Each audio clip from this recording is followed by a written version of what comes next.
فتحت باب الأوضة ولقيت سامي بيبصلي ويقول لي: انت مش هتخرجي من هنا أبدا، خلاص المكان ده مصيرك وانت رقم 39. وطلع سكينة وذبح نفسه والدم كله جه على وشه. أنا دكتور رائد الإدريس، أستاذ دكتور الطب النفسي. هكمل لكم الحكاية اللي بدأناها المرة اللي فاتت. بعد ما شفت ألورا بترمي نفسها من الشباك، حسيت إن الدنيا بتتهز من حوالي ومش فاكر أي حاجة بعدها. فتحت عيني لقيت نفسي نايم على السرير في أوضتي، وبعدين ببص لقيت ألورا قاعدة على طرف السرير وبتبصلي بدهشة وخوف. كان جنبي على الشمال دكتور آدم وبلال. لقيت آدم بيقول لي: انت كويس يا رائد؟ انت بقالك يومين نايم. استغربت وقلت: يومين؟ انا كويس، عندي بس صداع. على الرغم من اني قابلت حالات كتير وبعتبر نفسي من الناس المنطقية اللي ما بتخافش، ولكن ابتديت أخاف. سألت نفسي: أنا من ساعة ما دخلت المستشفى لا أكلت حاجة ولا شربت حاجة، وأنا ما باخدش أي أدوية، إزاي بهلوس؟ حتى العصير اللي آدم طلبهولي أنا ما شربتهوش. ألورا وهي قاعدة قدامي على طرف السرير كان على رقبتها العلامة الزرقاء مكان الحبل اللي شنقت نفسها بيه. سألتها: ألورا هو إيه اللي حصل؟ لقيت دكتور آدم وبلال اتخضوا وبرقوا تاني وجالهم ذهول زي المرة اللي فاتت في المكتب بالظبط. أنا مش عارف، يعني في حاجة أنا مش فاهمها. هل علشان أنا أجنبي مش ملم بثقافتهم؟ تعبيراتهم غريبة. طب هل ده خوف عليا؟ سألتهم: طب وألورا راحت فين؟ لما أنا كنت نايم يومين لقيت بلال فضل يكلم نفسه وخرج من الأوضة. دكتور آدم قرب من وشي وقال لي: انت تعرف ألورا منين؟ قلت له: وانا كنت واقف معاها واتكلمنا عند السلم وبعدين شفتها في الأوضة هنا، دي رمت نفسها من الشباك. لقيته سابني وراح ناحية الباب عشان يخرج من الأوضة، ولكن تعبيرات وشه المرة دي كانت جدية جدا، وقال لي: ألورا استحالة تكون شفتها. قلت له: ليه؟ قال لي: ألورا ماتت من 3 سنين. قلت له: ماتت ازاي؟ قال لي: انتحرت.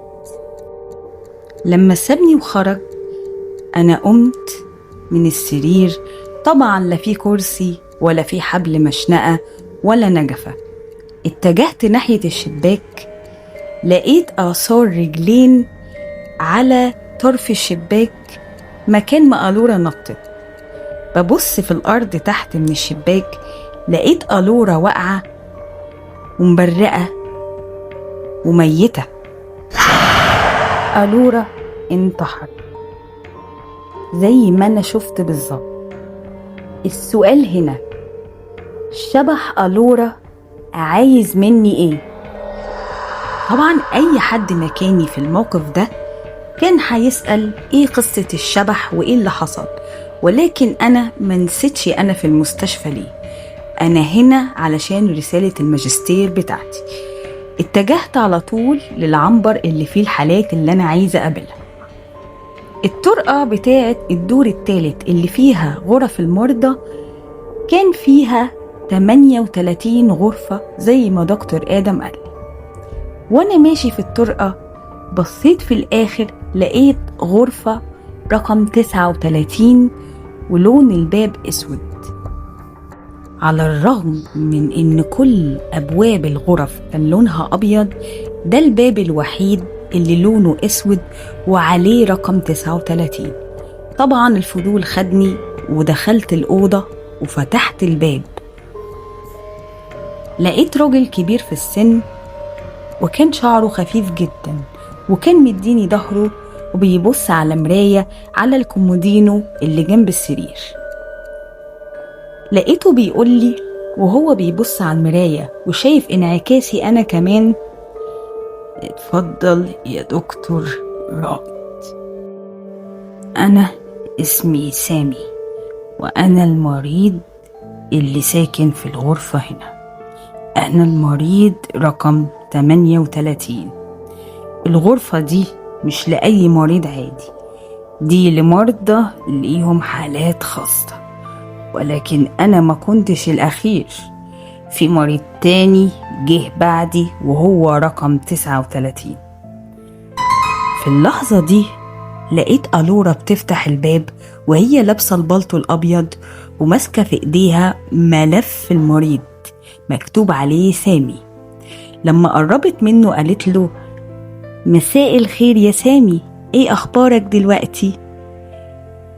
انت ليه مش بتاخد الدواء بتاعك؟ قام سامي رد عليها وقال لها: اسألي والدك. ردت عليه وقالت له: يعني ايه أسأل والدي؟ قال لها: اسألي والدك بيعمل ايه في المستشفى، وايه قصة الغرفة 39، وايه مصير سامي واللي قبله، ولكن احنا مش هنسمح لحد بعدنا يكون جديد، انت اللي هتبقي بعدنا. في اللحظة دي النور كله اتطفى. ألورا خرجت من الباب وحاولت تتصل بوالدها كتير ولكن ما بيردش. لما النور اتطفى ألورا خافت جدا لدرجة إنها قعدت في الأرض وخبت وشها وفضلت تعيط. ولكن سمعت أنا وهي محادثة بين أشخاص جوه الأوضة. طبعا السؤال هنا: أنا سمعت إزاي وأنا دوري إيه؟ أنا ماليش أي دور غير إن أنا بشاهد المشهد. الصوت من جوه كان محادثة ما بين 3 أشخاص. ألورا بصت من خرم الباب وشافت كل حاجة. ما تخافش يا سامي، انت مش آخر واحد، وما تقلقش، الفلوس هتوصل لمراتك. أنا هخلي بنتي ألورا تروح بنفسها توصل الفلوس. سامي سأله: اشمعنى أنا اخترتوني؟